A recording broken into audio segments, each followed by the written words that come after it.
Ang balita po ito mga kabida, kapapasok lang po mga kabida, no?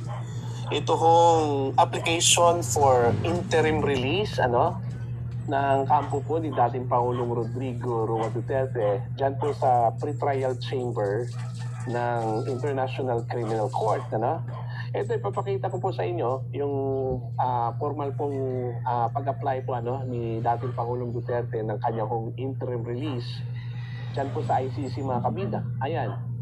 Yan po yung official document po. Actually, nakapost po yan mga kabida sa website po ng International Criminal Court. Yung formal ng hiniling po ni Attorney Nicholas Kaufman, yung kanyang abogado po ni Digong, yung kanyang interim release, kung sa atin pa yan dito sa Pilipinas mga kabida, parang posting of bail ban po yan, Okay? Ang kagandahan lang po dito mga kabida, meron pong isang bansa, hindi pa po batid kung anong bansa po ito, ang nag-express po ng willingness mga kabida, nakupkupin po ito kung si dating Pangulong Duterte, Very ironic kasi meron sanang Pilipinas, na pwedeng kumupkup, kay Digong, mga kabida. Pero yun nga parang hindi ata willing, walang interest ito kung Pilipinas na kupkupin ito kung si dating Pangulong Rodrigo Roa Duterte.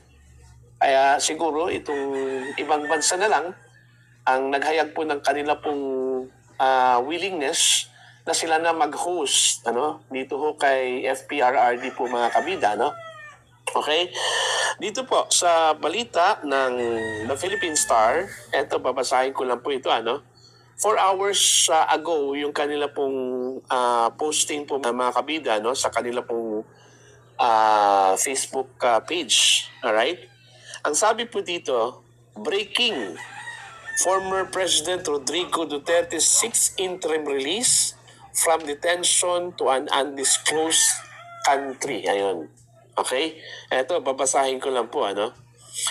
In a filing dated June 12, his lawyer, Nicholas Kaufman, said, the government of an undisclosed country has expressed its willingness to receive Duterte onto its territory.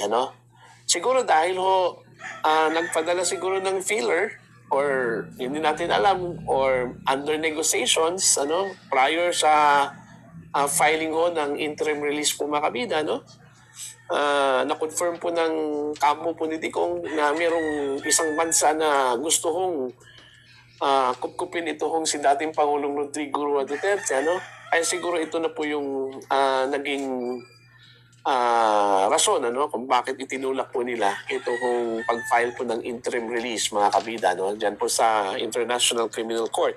Okay? Now, Mr. Duterte is not a flight risk and custody is not necessary to ensure his appearance before the court, the filing read. Accordingly, there is more than good reason to believe that Mr. Duterte would not embarrass his hosts and the hospitality afforded him by violating the terms of its release. It added, the undisclosed country is a state party to the Rome Statute, the treaty that established the ICC. So, miyembro pala ng ICC ito hong bansa mga kabida na gusto hong kupkupin ito hong si dating Pangulong Rodrigo Roa Duterte. So signatory po ito ng Rome Statute, okay? The defense claim that Duterte will not continue to commit crimes should his request for interim release is granted, saying he will be residing well outside the geographic scope of the alleged crime, referring to the Philippines. So, hindi po sa Pilipinas tutuloy ito hong si Digong, dito sa bansa po na sinasabi ho ni Attorney Kaufman na willing hong mag-host po sa kanya, mga kabida. Kaufman also claimed that the prosecution has confirmed its non-opposition to interim release of Duterte, provided that certain terms and conditions are met. He does not pose an objective risk of flight, nor is this arrest necessary to ensure the integrity of the investigation or to preclude the continued commission of crimes. He must, as a result, be immediately released from ICC custody, added Kufman. Ayan. The ICC Pretrial Chamber 1 will rule on the request after the filing of observations from parties including the prosecution and the victims. Ayan.